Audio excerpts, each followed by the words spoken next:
Ok. Tout le monde est là?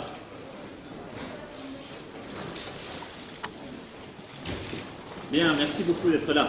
Je voulais souhaiter la bienvenue au président Trump, cher Donald, cher ami, et le remercier d'être là aujourd'hui à Caen, et remercier surtout à travers lui les vétérans américains qui ont contribué à sauver la France et à nous rendre libres. Et je crois que ce matin, ce que nous avons vécu ensemble pour célébrer le D-Day, célébrer le rôle de ces vétérans américains était un moment important. Cette promesse de Normandie, comme nous l'avons évoqué ce matin, c'est aussi ce que nos deux pays ensemble continuent de faire sur le plan international pour préserver la démocratie, la liberté, et nous allons avoir l'occasion d'en parler. C'est l'action qui est la nôtre, ensemble, en Afrique, au Levant, sur des sujets de crise internationaux, parce que les valeurs que nous portons nous dépassent, et c'est pour cela que je suis toujours très heureux que le président Trump soit en France et que nous puissions ensemble travailler l'un avec l'autre. I will say a few words in English and I will repeat exactly what I say. I wanted first to thank you, dear Donald, President Trump, for your presence here in this place, and thanks to your country, your nation, and your veterans. This morning, we paid this tribute to their courage, and I think it was a great moment to celebrate these people. And I think your presence here to celebrate them and their presence is for me the best evidence of this unbreakable links between our two nations, from the very beginning of the American nation and all over the different centenaries. I think this message they convey to us, and our main tribute, is precisely to protect freedom and democracy everywhere, and this is why I'm always extremely happy to discuss with you in Washington, in Paris, or everywhere, like in Canton days, because we work very closely together. Our soldiers work very closely together in Sahel, in Iraq, in Syria. Each time freedom and democracy is at stake, we work closely together, and we will follow up. So thanks for this friendship. Thanks for what your country did for my country, and thanks for what we will do together for both of us and the rest of the world. Thank you very much, Emmanuel. Thank you. Thank you, Donald. Thank you. Well, thank you very much, and I will say we've had great success working together too. Whether it's the Caliphate, whether it was a couple of other things we did militarily, and you know what I'm talking about, and your military is excellent. My people report back, they say it's absolutely excellent, but they work very well together. This was a very special day, and I want to thank you for inviting me. This was something that was, we read about it all our lives, Normandy. And there were those that say it was the most important ever, not just at that time, but ever. And to be a part of it and to have number 75 years was very, very special. So we very much appreciate it. We met some great people today, some tremendous people, some very brave people. And I look forward to coming back. We'll be coming back. Hopefully over the years we'll be coming back. But it's a very special place. It's an amazing place. And it's somewhere when you think of those places of great importance, this is certainly one of the top. In the eyes of some, it's the top because of what it meant in terms of the turnaround of a very, very bad situation. That was the big turn. So I really enjoyed it. Seeing it firsthand was something, and we're going to be now discussing, first of all, this beautiful place where we ended up. I hope everybody can appreciate. I'd love you to maybe tell some of the folks in the media, just a quick, like you did me, how it started with Napoleon. It's a very interesting place that we're in. And as you know, France has many interesting places, but we'll be discussing, to me, just as interesting is trade and military and all sorts of things. So we're going to spend a little time together. And then I'll be going back probably tomorrow morning or tomorrow afternoon. We've pretty much finished up. We've had a very hectic schedule. Most of you have been with us from the beginning, but it's been a beautiful schedule. Got to know the Queen. Queen is a great woman, as you know. And we had a very, very good talk with the United Kingdom and a lot of good talks on trade. And you know what's going on over there. It's a complex subject because of Brexit. Nobody knows where it ends up, but I know it's going to end up very well. And then we came here, and a lot of people are anxious to see what we're going to be doing together because, as you know, we know what a lot of other people don't know, we're doing a lot together. And the relationship between you and I and also France and the United States has been outstanding. I don't think it's ever been maybe as good. It's been good sometimes and sometimes it hasn't been, but right now it's outstanding. So the relationship that we've had together has been really terrific, and I appreciate it very much. Thank you, Mr. President. Thank you. Mr. President, what was the two you're talking about in the cemetery? You looked animated at one point, then you turned away from us. We were trying to we were talking about the depth and the number of people killed. You know, we had they called them the guides, and they were guiding us. They were telling us what happened and when. And they talked about the first wave came in, and 92% of the people in the first wave were killed. And then the second wave came in, and it was 80% were killed. And then third wave and fourth wave. And then I guess they said the sixth wave, they broke through. It's like a dam. They broke through. And it was so incredible and so fascinating. And then you talk about bravery.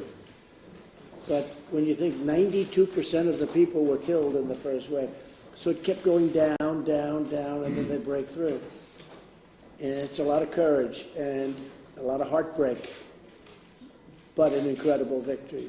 It's one of the most important victories, wouldn't you say? So you might want to respond to that. No, I mean, you're perfectly right. We had a lot of discussions, indeed, and all these events were described. And I think what is a very important thing, especially for young generation, having shared this word with these actual heroes, these veterans, is that a lot of things probably we take for granted were precisely requested or protected by these guys.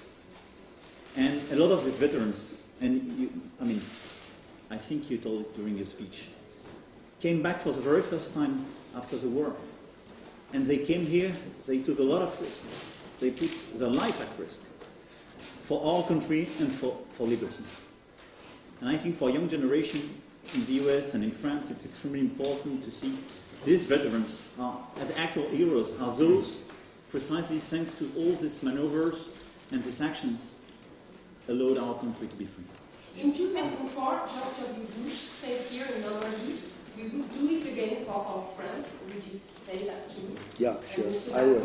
Monsieur le Président Macron, qu'est-ce que vous dites au Président Trump pour préserver l'alliance entre-alliée qui est un peu malmenée en ce moment? I would certainly recommend that, definitely. Look, this was a great unifying situation. There's probably been seldom in history has there been anything like it. But especially when you heard about the waves of people coming in, knowing they were going to be killed, most of them, it's just an incredible thing. And then the result was, as many people died, the result was so important because we have what we have today because of things like that. And it's very sad, but I would absolutely be right there. I would be right there. We have a very good partnership. We really have a partnership. I guess maybe it's the best word. They talk about allies and they talk about many different words you can use, but we have a great partnership, France and the U.S. Mr. President, when will you decide whether to impose additional tariffs on China? Additional tariffs on China? Well, you mean when am I going to put the extra $325 billion worth of tariffs? I will make that decision, I would say, over the next 2 weeks, probably right after the G20. One way or the other, I'll make that decision after the G20. I'll be meeting with President Xi, and we'll see what happens, but probably planning it sometime after G20. Okay? Thank you. Par rapport à votre question, nous avons aujourd'hui, Président, l'a dit, une relation extrêmement forte, et nous sommes, qu'il s'agisse des opérations que nous menons en Afrique ou au Levant, extrêmement liés, et nos soldats, ce qui est, je dirais, le risque principal que nous prenons ensemble, travaillent main dans la main sur tous ces théâtres d'opération. Nous allons aujourd'hui évoquer beaucoup de sujets de de tensions internationales, évidemment l'Iran, le Moyen-Orient et d'autres sujets. Et à chaque fois, je crois qu'il est important que nous puissions avoir une vue commune. Ce que ces moments nous rappellent, c'est que nous avons su vaincre le joug nazi, précisément parce que toutes les armées alliées se sont mises ensemble et parce que nous avons été fidèles à ce qui est, je crois, très profondément au cœur de l'identité américaine et française. Le goût pour la démocratie et la liberté. Ce que j'ai voulu rappeler aussi tout à l'heure, c'est qu'on ne peut pas séparer l'amour de la patrie et le goût de la liberté, en particulier quand on est américain et quand on est français. Et nous savons ça très profondément, c'est dans nos gènes. Et donc à chaque fois que la liberté ou la démocratie sont menacées, nous agissons ensemble. Et donc nous allons le poursuivre. Le travail va continuer de se faire et à chaque fois que nous évoquons cela, nous avançons. Donc en l'heure qui vient, nous allons sur chacun des sujets du moment bâtir des positions communes pour pouvoir avancer. Mais je suis pour ma part extrêmement confiant et surtout je tiens beaucoup à cette relation historique qui nous dépasse et cette amitié qu'il y a entre les États-Unis, la France, le président Trump et moi-même. You support Brexit? Is it the good way? You support Brexit? Is it the good way to ensure Europe is at peace and strong? Well, that's really going to be between the UK and the European Union, and they're working very hard. I know they're working very hard together. It doesn't seem to be working out, but at some point something will happen, one way or the other.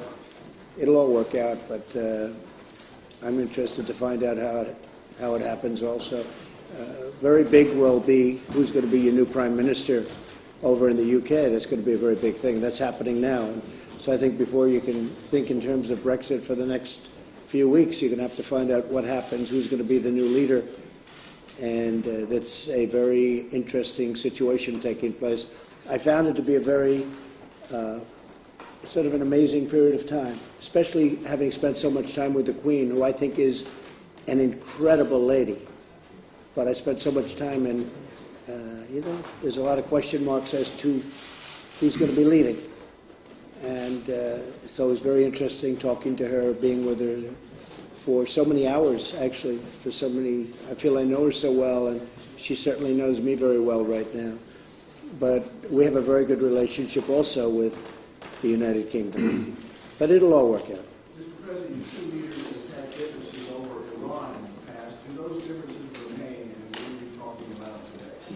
Well, I don't think we have differences over Iran. I don't think that the president wants to see nuclear weapons, and neither do I, and that's what it's all about. He doesn't want to see them having nuclear weapons, and I don't want to see them having nuclear weapons, and they won't have nuclear weapons.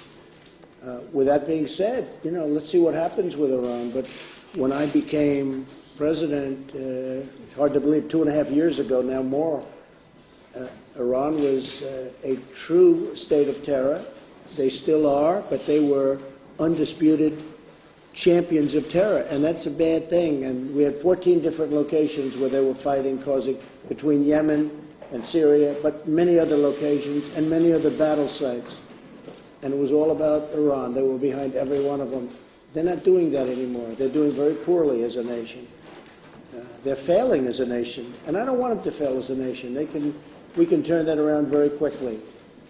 But the sanctions have been extraordinary, how powerful they've been, and other things. I understand they want to talk, and if they want to talk, that's fine.